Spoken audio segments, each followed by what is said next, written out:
Davanagere 11 cricket club ಹಾಗೂ ಜಿಲ್ಲಾ ಕ್ರೀಡಾಪಟುಗಳ ಸಾಂಸ್ಕೃತಿಕ ಸಂಘಗಳ ಸಂಯುಕ್ತಾಶ್ರಯದಲ್ಲಿ ಶ್ರೀಮತಿ ಪಾರ್ವತಮ್ಮ ಶಾಮನೂರು ಶಿವಶಂಕರಪ್ಪನವರ ಸವಿನೆನಪಿಗಾಗಿ 18ನೇ ವರ್ಷದ ಅಂತಾರಾಷ್ಟ್ರ ಮಟ್ಟದ ಹೊನಲು ಬೆಳಕಿನ ಲೀಗ್ ಕಮ್ ನಾಕೌಟ್ ಕ್ರಿಕೆಟ್ ಪಂದ್ಯಾವಳಿಯನ್ನು ನವೆಂಬರ್ 25 ಅಂದರೆ ನಾಳೆ ಹಮ್ಮಿಕೊಂಡಿದ್ದು ಕ್ರಿಕೆಟ್ ಹಬ್ಬಕ್ಕೆ ಸಂಸದೆ ಡಾಕ್ಟರ್ ಪ್ರಭಾ ಮಲ್ಲಿಕಾರ್ಜುನ್ ಚಾಲನೆ ನೀಡಲಿದ್ದಾರೆಂದು ದೂಡಾ ಅಧ್ಯಕ್ಷ ದಿನೇಶ್ ಕೆ ಶೆಟ್ಟಿ ತಿಳಿಸಿದರು.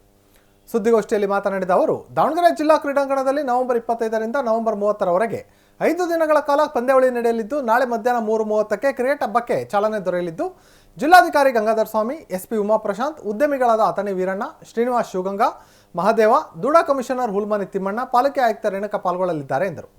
ಈ ಕ್ರಿಕೆಟ್ ಪಂದ್ಯಾವಳಿಗೆ ಶ್ರೀಲಂಕಾ, ನೇಪಾಳ, ಮಹಾರಾಷ್ಟ್ರ, ಕೇರಳ, ಚೆನ್ನೈ, ಬೆಂಗಳೂರು, ಮೈಸೂರು, ಮಂಗಳೂರು, ಉಡುಪಿ, ತುಮಕೂರು, ಶಿವಮೊಗ್ಗ ಸೇರಿದಂತೆ ಒಟ್ಟು 56 ತಂಡಗಳು ಭಾಗವಹಿಸಲಿದ್ದು 900 ಆಟಗಾರರು ಇದರಲ್ಲಿ ಪಾಲ್ಗೊಳ್ಳಲಿದ್ದು ಅವರಿಗೆ ಟಿ ಶರ್ಟ್ ಹಾಗೂ ಊಟ ಹಾಗೂ ವಸತಿ ಕಲ್ಪಿಸಲಾಗಿದೆ ಎಂದರು.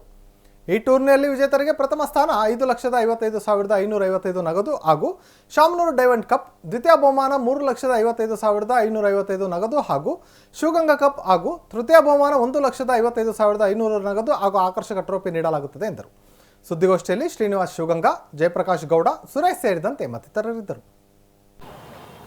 ಶ್ರೀಮತಿ ಪಾರ್ವತಮ್ಮ ಶಾಮನೂರು ಶಿವಶಂಕರಪ್ಪನವರ ನೆನಪಿಗಾಗಿ ಅಂತಾರಾಷ್ಟ್ರೀಯ ಮಟ್ಟದ ಹೊನಲು ಬೆಳಕಿನ ಲೀಗ್ ಟೂರ್ನಿಮೆಂಟ್ನ ನಾಳೆ ಮಧ್ಯಾಹ್ನ 3:15 ಸ್ಟೇಡಿಯಂನಲ್ಲಿ ಸಂಸದರಾದ ಪ್ರಭಾ ಮಲ್ಲಿಕಾರ್ಜುನ್ ಅವರು ಉದ್ಘಾಟನೆ ಮಾಡ್ತಾರೆ.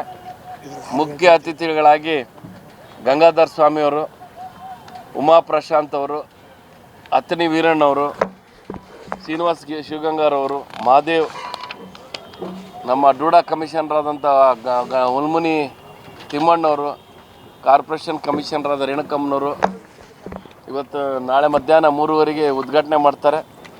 ಇವತ್ತು ನಾಳೆಯಿಂದ 3:15 ಕ್ರಿಕೆಟ್ ಹಬ್ಬ ದಾವಣಗೆರೆಯಲ್ಲಿ ಸತತವಾಗಿ 5 ದಿನ 18 ವರ್ಷಗಳಿಂದ ಏನು ಮಾಡ್ತಾ ಬರ್ತಾ ಇದ್ದೀವಿ, ಅದನ್ನು ನಾಳೆ ಪ್ರಾರಂಭ ಆಗುತ್ತೆ. ರಾಜ್ಯದ ಬೇರೆ ಬೇರೆ ದೇಶದವರು ಕೂಡ ಶ್ರೀಲಂಕಾ ಮತ್ತು ನೇಪಾಳ ತಂಡ ಬರ್ತದೆ. ಹಾಗೆ ನಮ್ಮ ದೇಶದ ಮಹಾರಾಷ್ಟ್ರ, ಕೇರಳ, ಚೆನ್ನೈ, ಬೆಂಗಳೂರು, ಮೈಸೂರು, ಮಂಗಳೂರು, ಉಡುಪಿ, ತುಮಕೂರು, ಶಿವಮೊಗ್ಗ, ಹುಬ್ಬಳ್ಳಿ ಸೇರಿದಂತೆ ಒಟ್ಟು 56 ತಂಡಗಳು ಭಾಗವಹಿಸ್ತವೆ. 900 ಆಟಗಾರರು ಭಾಗವಹಿಸ್ತಾರೆ. ಅವರಿಗೆಲ್ಲ ಟಿ ಶರ್ಟು, ಊಟ, ತಿಂಡಿ ವ್ಯವಸ್ಥೆಯನ್ನು ಮಾಡಲಾಗುತ್ತೆ. ಪ್ರಥಮ ಸ್ಥಾನ 5,55,000, 55,555. ಎರಡನೇ Shamanur diamond cup 3,55,555. Shivaganga cup 1,55,055. ಆಕರ್ಷಕ ಟ್ರೋಫಿ ಕೊಡ್ತೀವಿ. ಎಲ್ಲ ಪಂದ್ಯಗಳನ್ನು ಕೂಡ ಯೂಟ್ಯೂಬ್ನಲ್ಲಿ ಕೂಡ ಅದು ನೇರವಾಗಿ ಪ್ರಸಾರ ಇರುತ್ತೆ. ಈ ಟೂರ್ನಮೆಂಟ್ ಬಿಟ್ಟು 40 ಲಕ್ಷ ಖರ್ಚಾಗುತ್ತೆ. ಇವತ್ತು ದಾವಣಗೆರೆ ಕ್ರೀಡಾಪಟುಗಳು ಬರಲಿ ಅಂತೇಳಿ 18ನೇ ಬಾರಿಗೆ ಈ ಒಂದು ಟೂರ್ನಮೆಂಟನ್ನು ಮಾಡಲಾಗಿದೆ. ದಾವಣಗೆರೆ ಕ್ರೀಡಾಪಟುಗಳು ಉಪಯೋಗಿಸ್ಕೊಂಡು, ಯಾಕೆಂದರೆ ಟೆನ್ನಿಸ್ ಬಾಲ್ ಟೂರ್ನಮೆಂಟ್ಗಳು ಅಂದರೆ ಭಾರಿ ಇಂಟ್ರೆಸ್ಟ್ ನಡೀತವೆ ಎಲ್ಲ ಕಡೆ ರಾಜ್ಯದಲ್ಲಿ. ಹುಡುಗರುಗಳು ಹೋಗಲಿ, ಕ್ರೀಡಾಪಟುಗಳು ದಾವಣಗೆರೆ ಎಕ್ಸ್ಪೋಸ್ ಆಗಲಿ ಅಂತ ಕೂಡ ಮಾಡ್ತಾಯಿದ್ದೀವಿ. ಇದನ್ನು ತಾವೆಲ್ಲ ಪ್ರಚಾರ ಪಡಿಸಿ ನಾಳೆ ಮಧ್ಯಾಹ್ನ 3:15 ಮೇಡಮ್ ಅವರಿಗೆ ಪ್ರಭಾ ಮಲ್ಲಿಕಾರ್ಜುನ್ ಅವ್ರ ಸಂಸದರು ಉದ್ಘಾಟನೆ ಮಾಡ್ತಾರೆ. ದಯವಿಟ್ಟು ಎಲ್ಲರೂ ಬರಬೇಕು ಅಂತೇಳಿ ಕೇಳ್ಕೊತೀನಿ.